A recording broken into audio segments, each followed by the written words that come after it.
Price be to the Lord Jesus. Yesu கிறிஸ்துவினால் உங்களுக்கு சமாதானமும் சந்தோஷமும் உண்டாவதாக. இன்னைக்கு பார்க்கவிருக்கிற வேத பகுதி மத்தேயு 7வது அதிகாரம் வசனம் 11. மேத்யூ 7:11.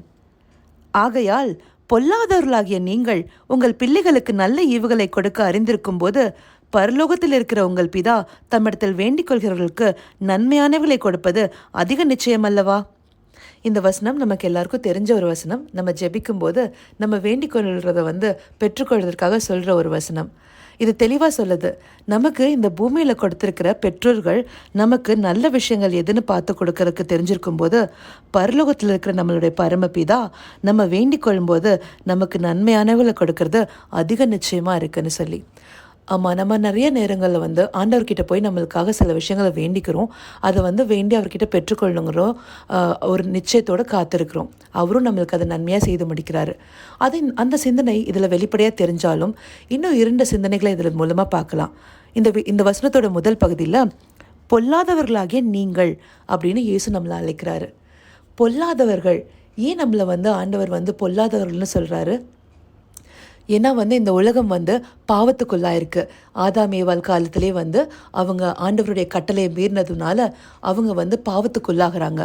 அந்த பாவ சிந்தனை எல்லா மனிதர்களுக்குள்ளேயும் உள்ளே இருக்குது. யாருமே நான் பாவம் இல்லாமல் இருக்கேன், நான் எல்லாத்துலேயும் கரெக்டாக இருக்கேன்னு நம்மளால் உறுதியாக சொல்ல முடியுமா? எல்லாத்துக்குள்ளேயும் அந்த பொல்லாத சிந்தனைகள் இருக்குது. அதனால தான் நம்மளை பொல்லாதவர்கள் இந்த இடத்துல சொல்கிறாரு. ஆனால் அவரே தன்னை சிலுவையில் ஒப்பு கொடுத்ததுக்கு அப்புறமா, அந்த பரிவர்த்தனை நடந்ததுக்கு அப்புறமா நம்மளை நீதிமான்னு சொல்கிறாரு. எப்படி?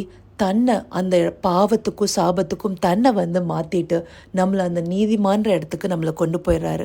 அப்படிப்பட்ட ஒரு பெரிய பரிவர்த்தனை அந்த கிராஸில் நமக்காக நடந்திருக்கு. அதன் மூலமாக நம்மளை ஒரு பரிசுத்தவான்களாக, நம்மளை ராஜாக்களாகவும் ஆசாரியர்களாகவும் தேவனுக்கு முன்பாக நிறுத்துகிறாங்க. அதுதானே நம்மளுக்கு வெளிப்படுத்துதல் 1 அதிகாரத்தில் 6வது வசனத்தில் அழகாக சொல்லப்பட்டிருக்கு. நம்மிடத்தில் அன்பு கூர்ந்து தமது இரத்தத்தினாலே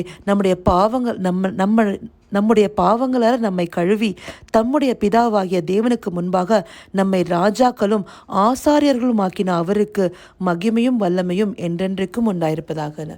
அப்போது நம்மளை இந்தபடியாக ராஜாக்களாக ஆசாரியர்களாக மாற்றி பொல்லாதவர்களாக இருந்த நம்மளை இந்த மாதிரியான ஒரு இடத்துக்கு அவர் நம்மளை வர வைக்கிறதுக்கு கொடுத்த கிரயம் எவ்வளவு அதிகமாக இருக்குது.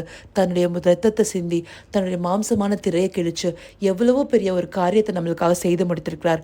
அப்படி நம்ம நீதிமன்றங்கள் ஆக்கப்பட்டிருக்கிறோங்கிற உணர்வுள்ள இதயத்தோட அவருடைய கட்டளைகளையும் அவர் அந்த அன்பின் வழியில் நம்ம நடக்கும்போது நமக்கு எவ்வளவு நல்ல ஒரு விஷயங்கள் நம்ம கற்றுக்கொள்கிறோம். அது நம்மளுடைய சொந்த முயற்சினால மட்டும் முடியாதுன்னு சொல்லிட்டு நமக்காக ஒரு பரிசுத்த ஆவியானவரையும் கொடுத்து அவர் மூலமாக நம்மளை வழிநடத்துறாரு. அது மாத்திரம் இல்லை, அப்படிப்பட்ட அந்த நம்ம தேவன்கிட்ட போய் வேண்டும் போது நம்ம எப்படிப்பட்ட நன்மைகளை கேட்குறோம். நன்மையான ஈவுகள் நம்ம இந்த பூலோகத்தில் நம்மளுக்கு தேவைகளையும் நம்மளுக்கு தேவையான ஒரு சின்ன அற்ப காரியங்களையும் எங்களுக்கு இதை செஞ்சுருங்க, அதை செஞ்சுருங்க, இதை வாய்க்க பண்ணுங்க, அதை வாய்க்க பண்ணுங்கன்னு நம்ம கேட்குறோம். ஆனால் நம்மளுக்கு வைத்திருக்கிற ஒரு பெரிய நன்மையான ஈவு என்ன? நித்திய ஜீவன், பாவமற்ற வாழ்க்கை, பரிசுத்தமாக்கப்பட்ட தேவன் முன்பாக நம்மளை ராஜாக்களாகவும் ஆசார்களாகவும் நிறுத்தியிருக்காரு. அதை நம்ம ஒவ்வொரு நாளும் அந்த சுத்திகரிப்போடும் அந்த பரிசுத்திற்காகவும் ஏங்கி அவர் சமூகத்தில் நின்று நம்ம அதை கேட்குறோமா? அதை நம்ம நினைவு கூறலாம். அப்போது இந்த சிந்தனை நம்மளை ஆழமாக நம்ம மனசில் வச்சுட்டு பொல்லாதவர்களாகிய நாம் நீதிமானாக்கப்பட்டிருக்கோம். நம்ம கேட்கக்கூடிய நல்ல ஈவுகள், அவர் நமக்கு வைத்திருக்கிற நித்திய ஜீவனும், அவர் நம்மளோட எப்பொழுதுமே சஞ்சரிக்கக்கூடிய ஒரு நல்ல அனுபவங்களுமா இருக்கணும். இந்த சிந்தனையை தந்த தேவனுக்கு நம்ம நன்றி சொல்வோமா? கர்த்தாவே, தேவாதி தேவனே, உமக்கே நன்றி செலுத்துகிறோம் ராஜா. ஆண்டவரே, பொல்லாதவர்களாகிய எங்களை உம்முடைய சிலுவையின் பரிவர்த்தனை மூலமாக நீதிமான்களாக்கி எங்களுக்கு அதில் நாங்கள் சிறப்பட்டு நிற்க பரிசுத்த ஆவியானவரையும் கொடுத்து அப்பா ஒவ்வொரு நாளும் எங்களை நீங்கள் வழிநடத்துகிறத நாங்கள் நினைவு கூர்ந்து அப்பா உம்முடைய சரியான வழிகளை நாங்கள் நடக்கணும் ராஜா. நாங்கள் பாவமர அப்பா துப்புரவாக்கப்பட்டிருக்கோம். அதன் மூலமாய் ராஜாக்களாகவும் ஆசாரியர்களாகவும் தேவனுக்கு முன்பாக நிறுத்தப்பட்டிருக்கோங்கிறத நினைவு கூறணும் ராஜா. அதே போல நீங்கள் எங்களுக்காக வைத்திருக்கிற நன்மையான இவங்களாகிய நித்திய ஜீவனை நாங்கள் நாடி அப்பா உம்மிடத்தில் நாங்கள் வரணும் ராஜா.